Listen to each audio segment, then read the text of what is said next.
ఆదోని నియోజకవర్గంలో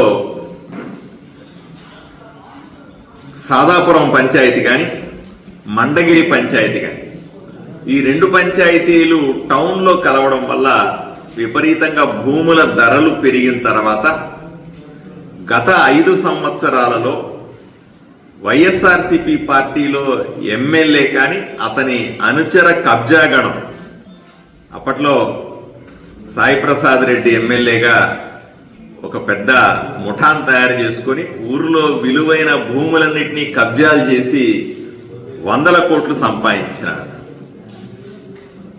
ప్రజలందరూ కూడా అసహించుకునే పరిస్థితుల్లో నాకు ఓటేసి నన్ను ఎమ్మెల్యే గెలిపించినారు. దీన్ని సరిచేసే క్రమంలో 2 సర్వే నెంబర్లు, సాదాపురం పంచాయతీలో 352 సర్వే నెంబర్, మండగిరి గ్రామ పంచాయతీలో 444 సర్వే నెంబర్. ఈ రెండిట్లో వీళ్ళు చేసినటువంటి అక్రమాలు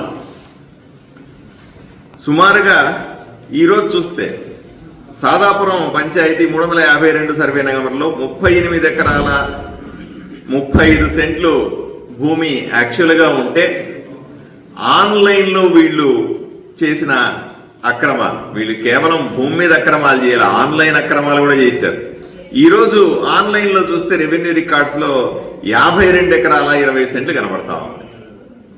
అదేవిధంగా మండగిరిలోని 444 పంచాయతీ సర్వే నెంబర్లో ఉండాల్సింది 53 ఎకరాల 58 సెంట్లు అయితే ఇప్పుడు కనిపించేది 79 ఎకరాల 50 సెంట్లు కనపడతా ఉంది. అంటే సుమారుగా 20 ఎకరాలు అదనంగా ఆన్లైన్లో కనిపిస్తా. ఇది ఎలా చేశారు వీళ్ళు? రిజిస్ట్రేషన్లు దొంగగా చేసుకోవడం. అంటే ఈ కుటుంబంలో ఇద్దరికి అన్నదమ్ముల గొడవ ఉంటేనో, లేకపోతే తల్లిదండ్రులకు ఏదైనా ఇష్యూస్ ఉంటేనో, ఆ కుటుంబంలో దాయాదులకు సంబంధించిన ఉమ్మడాస్తి గొడవలు ఉంటేనో మధ్యలో ఎవరో ఒకరి దగ్గర సంతకం పెట్టించుకొని దాంట్లో లిటిగేషన్ క్రియేట్ చేసి దాంట్లో సర్వే నెంబర్లు మార్చి, ఎక్స్టెంట్ మార్చి, దాంట్లో ఉన్నదానికంటే ఎక్కువ భూమిని చూపించి రిజిస్ట్రేషన్లు చేసుకొని ఆక్రమించుకోవడం. ఊర్లో అమాయకులు ఎవరైతే, పేదవాళ్ళు ఎవరైతే తాతల నుంచి కాతరకాల నుంచి ఆస్తి ఉంటుందో ఆ ఆస్తినన్నా కూడా ఏదో రకంగా దోచుకునే ప్రయత్నం.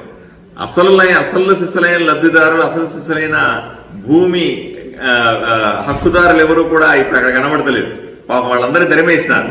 వాళ్ళకి లిటిగేషన్స్ క్రియేట్ చేసేది, పోలీసులు పెట్టి బెదిరించేది, గూండాయిజం చేసేది, రౌడీజం చేసేది, అవన్నీ పోయి ఇప్పుడు ఎవడైతే బలవంతుడుగా ఉన్నాడో కదా 5 సంవత్సరాల వైసీపీలో, వాడు మాత్రమే వాడిని గూండాలను పెట్టి, రౌడీలను పెట్టి అక్కడ ఎకరాల ఆస్తిని ఆక్రమించుకున్న పరిస్థితిని కనపడతా ఉంది. అంతేకాదు, దొంగ రిజిస్ట్రేషన్లు, డబుల్ ట్రిపుల్ రిజిస్ట్రేషన్లు చేయడం మాత్రమే కాదు, రెవెన్యూ రికార్డులను ట్యాంపర్ చేసిన ఘనత. ఏమంటే ఎక్కడన్నా బయట రిజిస్ట్రేషన్లు అంటే, ఇప్పుడు నేను అందుకనే ఈరోజు కూడా అసెంబ్లీలో చెప్పాను, సబ్ రిజిస్టర్ ఆఫీస్లో అక్రమాలను ఆపడానికి నేను పూర్తి స్థాయి ప్రయత్నం చేస్తున్నాను అని చెప్పినాను. ఎక్కడన్నా ఆంధ్రప్రదేశ్లో అవినీతి లేని, లంచాలు ఇవ్వాల్సిన అవసరం లేని సబ్ రిజిస్టర్ ఆఫీస్ ఏదైనా ఉందంటే అది ఆదోనిలో ఉండేలాగా నేను ప్రయత్నం చేస్తాను. కొంత సఫలం సాధించాను. ఇంకా చేయాల్సింది చాలా ఉంది. ఈ రకంగా ఎక్స్టెంట్ మార్చి ఆన్లైన్లో రెవెన్యూ రికార్డులను కూడా మార్చే శక్తి గతంలో వైఎస్ఆర్సీపీలో ఉన్నటువంటి ఈ ఎమ్మెల్యేలకి, కబ్జాదారులకు ఉండేదంటే ఎంత ఆశ్చర్యం కలిగిస్తుందో మనం చూసుకోవాల్సింది. అందువల్ల నేను ఈరోజు ప్రభుత్వానికి ఉత్తరం రాశాను. పూర్తి సమాచారంతో, నా దగ్గర ఉన్న పూర్తి సమాచారంతో శ్రీ నారా లోకేష్ బాబు గారి ద్వారా ప్రభుత్వానికి నేను విన్నవించాను. ఎందుకు నారా లోకేష్ బాబు గారు అండి అంటే, నారా లోకేష్ బాబు గారు గతంలో ఆదోనిలో పాదయాత్ర చేస్తున్న సందర్భంలో పదే ఈ సర్వే నెంబర్ల గురించి ఆయన చెప్పినాడు. సాదాపురం పంచాయతీలో 352 నువ్వేం చేస్తా ఉన్నావు, నువ్వు చేస్తున్న అక్రమాలని అప్పట్లోనే ఆయన నిలదీశాడు అక్కడ ఉన్నటువంటి వైఎస్ఆర్సీపీ ఎమ్మెల్యేని. అలాగే మండగిరిలో 444 జీవోలో నువ్వు చేస్తున్నటువంటి అక్రమాలు నేను అధికారంలోకి వచ్చిన తర్వాత దీని వెలుగులో పెడతామని అప్పట్లో లోకేష్ బాబు గారు చెప్పారు. అందువల్ల ఆయనకి ఇవన్నీ గుర్తు చేసి ఒకసారి ఆయనకే ఒక లెటర్ రాసి పూర్తి సాక్ష్యాధారాలతో ఉత్తరం ఇచ్చాను ఆయనకి. దాంతో పాటుగా ఆయన అడిగాను నేను. అలాగే ఇంకొక విచిత్రం ఏంటంటే ఇక్కడ ఒక ఎస్సీ ఎస్టీ కమిషన్కి సంబంధించినటువంటి ఎస్సీ కమిషన్కి సంబంధించినటువంటి కేసు కూడా నడుస్తూ ఉంది. దీంట్లో అయ్యప్ప అనేవాళ్ళు కానీ అంటే అక్కడ ఆదోనిలో ఉన్న వాళ్ళలో 1 ఎకరా భూమిని 352 సర్వే నెంబర్లో శ్రీ అయ్యప్ప పెద్ద ఈరన్న కొడుకు మరియు నరసింహులు చిన్న ఈరన్న కొడుకు 1 ఎకరా స్థలాన్ని ఆక్రమించుకున్నారు, మమ్మల్ని తరిమేశారు అక్కడి నుంచి ఎస్సీ కమిషన్లో ఢిల్లీలో కంప్లైంట్ చేస్తే అక్కడి నుంచి ఒక విచారణ బృందం వచ్చి వాళ్లకు న్యాయం చేసే పరిస్థితి. ఈరోజు రాష్ట్ర వ్యాప్తంగా ఉన్న ఆదోనిలో కానీ కర్నూలు జిల్లాలో కానీ రాష్ట్ర వ్యాప్తంగా ఉన్నటువంటి ఎస్సీ ఎస్టీలకు అందరికీ చెప్తా ఉన్నా, గత 5 సంవత్సరాల్లో మీ స్థలాలు కబ్జాలు జరిగి ఉంటే, మీకు హాని జరిగి ఉంటే, మీకు అవమానం జరిగి ఉంటే, మీకు సంబంధించిన తీవ్రమైన నష్టం జరిగి ఉంటే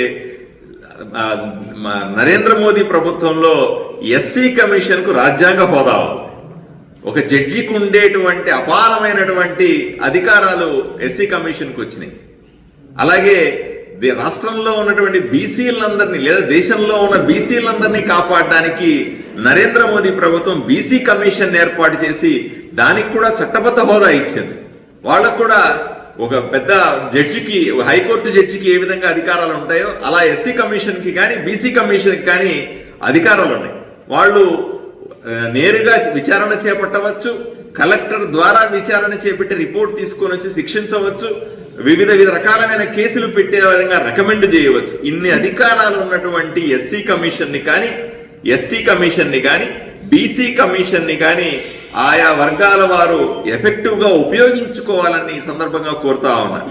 ఇక్కడ ఈ సందర్భంలో ఎందుకు వచ్చిందంటే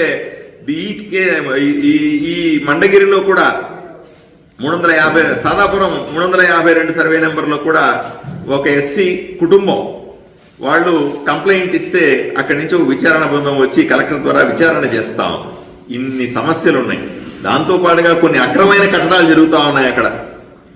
వీళ్ళ ఇదేంటంటే గబగబా ఎవరెవరికి అమ్మేయడం, వాళ్ళ దగ్గర ఇల్లు కన్స్ట్రక్ట్ చేసి కరెంటు తీసుకోవడం, వాటర్ బిల్ తీసుకోవడం, దాన్ని కోర్టులో వేసి దాన్ని లీగలైజ్ చేసి ఒక జీవితకాలం నడపడం, ఇట్లాంటి దుర్మార్గమైనటువంటి ఆలోచనలు చేస్తారు. ఇలాంటి అక్రమ కట్టడాలు కూడా జరుగుతూ ఉన్నాయి. వీటన్నిటినీ కూడా సరిచేయమని జిల్లా సర్వేయర్ ద్వారా ఒకసారి హద్దులు విస్తీర్ణాన్ని నిర్ధారించమని, అలాగే ఆన్లైన్ రికార్డులు ట్యాంపర్ చేశారంటే తప్పనిసరిగా ఆన్లైన్ రికార్డ్స్ రెవెన్యూ డిపార్ట్మెంట్ లో అప్పట్లో పనిచేసినటువంటి, నేను చాలాసార్లు చెప్పాను, అప్పట్లో ఈ దుర్మార్గమైన గ్యాంగ్కు ఒకడు తోడైనాడు రెవెన్యూ డిపార్ట్మెంట్ లో, జయరామిరెడ్డి అనేవాడు తోడైనాడు.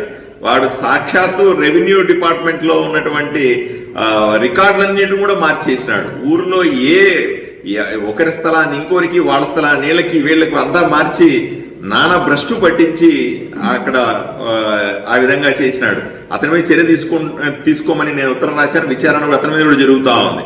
సో రికార్డులను ట్యాంపర్ చేసే స్థితిలో ఉన్నటువంటి వాళ్ళందరినీ కూడా శిక్షించమని, అలాగే అక్రమంగా భూములు ఆక్రమించుకున్న వాళ్ళందరినీ కూడా అలా ఎంట్రీలు చేసిన వాళ్ళని చట్టబద్ధంగా శిక్షించమని, భూ యజమానులను రక్షించి పేదవాళ్ళు ఎవరైతే హక్కుదారులు ఉన్నారో వాళ్ళని కాపాడమని, అలాగే ఈ 352 సర్వే నెంబరు 444 సర్వే నెంబర్లో రిజిస్ట్రేషన్లు జరగకుండా ఆపమని.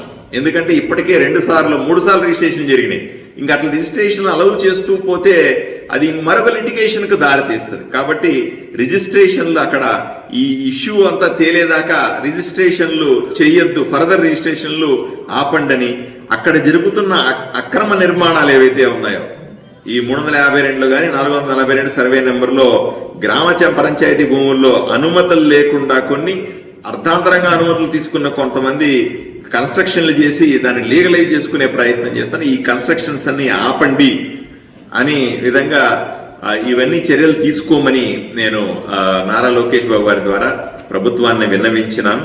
అలాగే రెవెన్యూ శాఖ మంత్రి శ్రీ గౌరవనీయులు మంత్రి శ్రీ అనగాని ప్రసాద్ గారిని కలిసి ఆయనకు లెటర్ ఇచ్చాను. రేపు కలెక్టర్కి డిస్ట్రిక్ట్ రిజిస్ట్రార్కి, ఎందుకంటే రిజిస్ట్రేషన్స్ అన్ని కూడా వాళ్ళ కంట్రోల్లో ఉంటాయి, రిజిస్ట్రేషన్స్ అన్ని జరగకుండా ఆపమని, అలాగే సబ్ రిజిస్ట్రార్కి వీళ్ళందరికీ ఉత్తరాలు రాశాను. దీని ద్వారా ప్రభుత్వం ఇప్పుడున్న కూటమి ప్రభుత్వం గత ప్రభుత్వంలో ఉన్న దుర్మార్గుల భరతం పట్టడానికి, గత ప్రభుత్వంలో వీళ్ళు చేసినటువంటి అక్రమాల నుంచి ప్రజలను కాపాడడానికి మా లక్ష్యం. ఇక్కడ ఇవన్నీ చేయడం ఎందుకు అంటే అసలైన లబ్ధిదారులకి ఆ భూములు ఉండాలని. ఎవరో నాయన కాలం నుంచి తాతల కాలం నుంచి వాళ్ళు భూమి అట్లాగే పెట్టుకుని ఉంటారు. పాపం ఎవడు వచ్చి నాకు బలం ఉంది కదా అని, నేను రాజకీయ పలుకుబడి ఉంది కదా అని, నేను నా దగ్గర రౌడీలు ఉన్నారు కదా అని, గూండాలు ఉన్నారు కదా అని ఆక్రమించుకొని పాపం వాళ్ళు తరిమేసి ఆ భూమిని 2 సార్లు 3 సార్లు రిజిస్ట్రేషన్లు చేసి దాంట్లో ఇల్లు కట్టేసి దాన్ని చట్టబద్ధం చేసి పాపం పేదల నోళ్లు కొట్టి వాళ్ళకి ఏ బతుకు తెలవు లేకుండా చేస్తున్న ఈ దుర్మార్గులని ఇక ఉపేక్షించేది లేదు అని చెప్పడానికి నేను మీ ముందుకు వచ్చాను. తప్పనిసరిగా వీటి మీద అన్నిటి మీద చర్యలు ఉంటాయి. సరైన విచారణ పూర్తయిన తర్వాత మళ్ళీ మీ ముందుకు వచ్చి మిగిలిన విషయాలు తెలియజేస్తాను.